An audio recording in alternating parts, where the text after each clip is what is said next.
Hello दोस्तों, मैं गौरवी वैष्णव एक बार फिर से आपका स्वागत करती हूं मेरे चैनल में। दोस्तों, इस वक्त मेरे साथ है मोनिका प्रजापति, जिन्होंने हाल ही में आरएएस में टॉप किया है। इन्होंने 799 रैंक पाकर अपने खानदान का और पूरे सुजला क्षेत्र का नाम रोशन किया है। इनके पिता ने बहुत मेहनत की है इनको आगे बढ़ाने में। इनके पिता, जिन्होंने एक मिस्त्री के रूप में शुरुआत की और आज एक ठेकेदार के रूप में काम कर रहे हैं। मोनिका जी, जो इस वक्त उद्योग प्रसार अधिकारी के रूप में जयपुर में काम कर रही हैं और इस पद पर रहकर भी उन्होंने कड़ी मेहनत की और आज आरएएस में टॉप किया। आइए बातचीत करते हैं मोनिका जी से।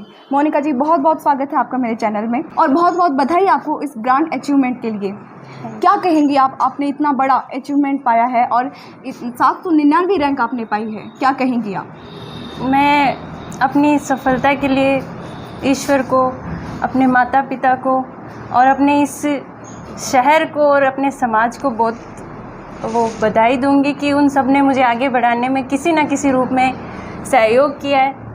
और एक लड़की होने के नाते मैं चाहूँगी कि एक समाज में अच्छा मैसेज जाए कि बालिका शिक्षा को ज़्यादा से ज़्यादा प्रोत्साहन मिले और एक सामान्य वर्ग से निकली हुई बच्चियों को ऐसी परीक्षाएं पास करने की उनको प्रेरणा मिले और उनको एक सरकारी सेवा में जाने का साहस मिले, तैयारी करें, उनके माता पिता उनको बढ़ाएं।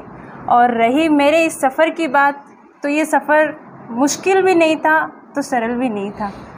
मोनिका जी, क्या खास तैयारी की आपने इस पोजीशन तक पहुंचने के लिए? मेरी 10th 12th सुजानगढ़ से हुई, मेरी ग्रेजुएशन भी सुजला कॉलेज से ही है। अच्छा। फिर मैंने एमएससी की थी बॉटनी से, मेरी एमडीएस यूनिवर्सिटी कैंपस से बॉटनी से एमएससी पास आउट हूँ मैं। और उसके बाद मुझे एक मैसेज ये समझ में आया कि वहाँ पे मेरे खूब से सीनियर थे जो एक सरकारी सेवा में गए, तो वहाँ से एक समझ में आया कि जो सरकारी सेवा है और ख़ास तौर से राजस्थान की जो प्रशासनिक सेवा है उसका एक समाज में अलग ही रुतबा है, उसकी एक अलग ही सामाजिक व्यवस्था है और शायद अपने आप को प्रूफ करने का इससे अच्छा कोई मौका नहीं हो सकता। तो फिर वहाँ से मैंने तैयारी स्टार्ट की। इसी बीच मैंने बीएड भी किया था अपना, वो सुजानगढ़ से किया। और उसके बाद मैंने कोचिंगों में ट्राई किया, लेकिन फ़ीस बहुत ज़्यादा थी तो एक सामान्य वर्ग के बच्चे इतना अफोर्ड नहीं कर पाते। जी, सही बात। फिर मैंने ज़्यादातर सेल्फ स्टडी की, कभी कभार किसी कोचिंग के नोट्स भी ले लिए या मान लो कुछ गाइडेंस चाहिए तो ली, किसी से मिली जितनी। ख़ास तौर से हो सकता है कि हम किसी से 1 to 1 जाके नहीं मिल सकते, लेकिन उन लोगों के जैसे अखबारों में सक्सेस स्टोरीज आती है, बहुत सारी प्रतियोगिताएं, वो पत्रिकाएं होती है जिनमें सक्सेस स्टोरी आती है और एक मुझे लगता है कि सीखने की कोई भी जगह कम नहीं होती, तो वहाँ से भी हम बहुत कुछ सीख सकते हैं, उनका रूटीन वगैरह ये। और उसके बाद मैंने साथ साथ में ये भी था कि कुछ ना कुछ काम भी किया है, तो मैंने बुक्स लिखी हैं खूब। मेरी हेराल्ड पब्लिकेशन से, गुरु ज्ञान पब्लिकेशन से बुक्स मार्केट में है। और उसके बाद मैं बहुत अच्छे से 2017 से लगातार तैयारी कर रही थी। इसी बीच मेरा ये उद्योग प्रसार अधिकारी का मात्र 60 पोस्ट थी पूरे राजस्थान में, तो उसमें मैंने एग्ज़ाम दिया। उसमें मैंने पूरी जो राजस्थान है उसमें महिला वर्ग में टॉप किया था।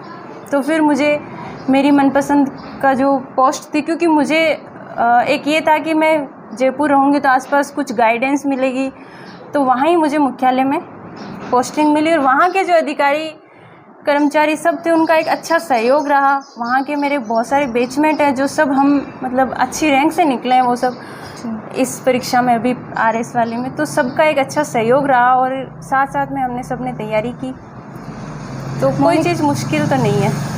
मोनिका जी, क्या आपने कितना स्ट्रगल किया आपने? आप इस वक्त जयपुर में काम कर रही हैं, उसके साथ साथ आपने आरएएस की तैयारी भी की, तो कितना स्ट्रगल आपने किया? देखो, स्ट्रगल ये होता है कि स्ट्रगल का वैसे कोई पैमाना नहीं है जी। लेकिन एक ये होता है कि किसी भी, मैं एक बच्चों को मैसेज देना चाहूँगी जो भी तैयारी कर रहे हैं, कि आपको ऐसा नहीं है कि जैसे बहुत सारे लोग ये कहते हैं कि हम 12 घंटे पढ़े, 18 घंटे पढ़े, ऐसा कुछ नहीं है। आप एक रूटीन के अकॉर्डिंग अपना 5 घंटे 4 घंटे डेली पढ़ो। मतलब रूटीन चेंज नहीं होना चाहिए, उसको आदत बना लो। कहते हैं मेहनत जब आदत बन जाए तो सफलता अपने आप मिलती है। तो मेरा ये था कि मैंने साथ साथ पूरी जॉब की, ऐसा नहीं है कि मैंने बहुत सारी छुट्टियां ली है।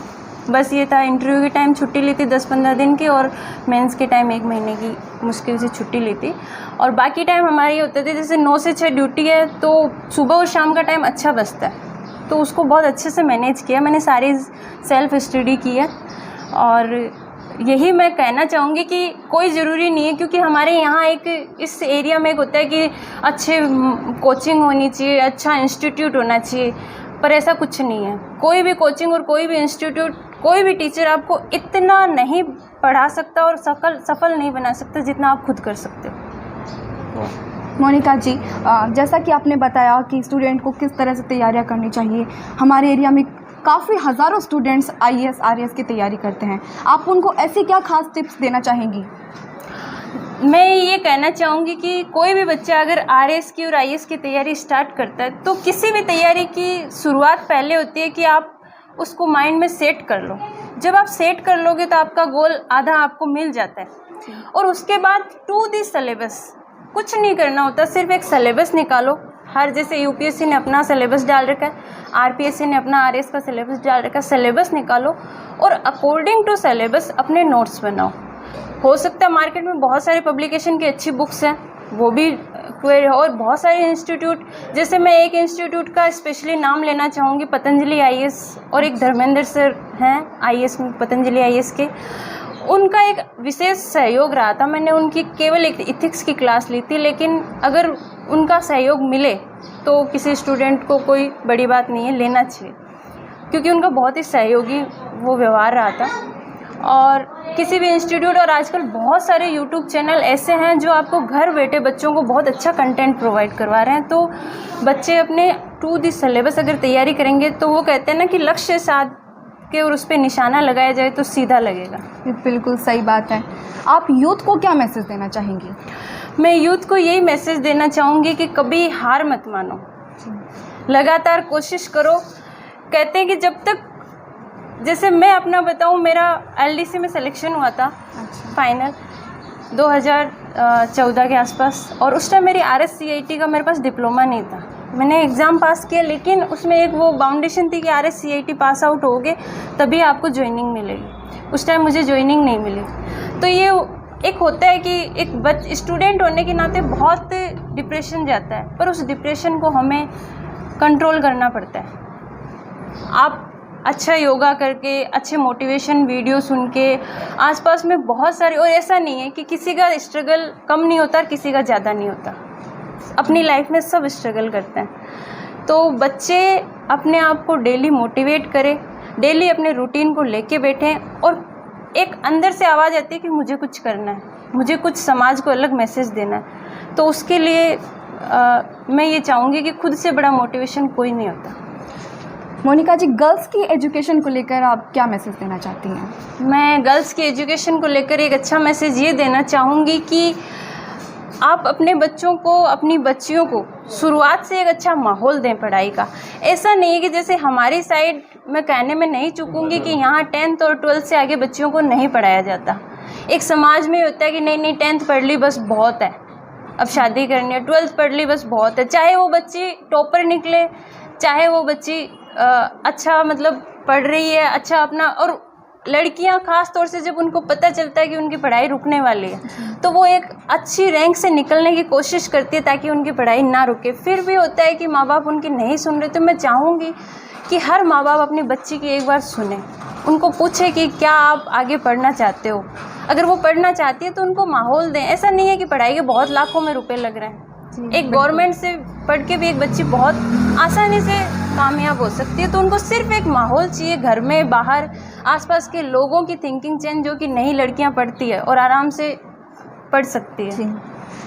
तो ये मोनिका जी, बहुत अच्छा लगा आपसे बात करके।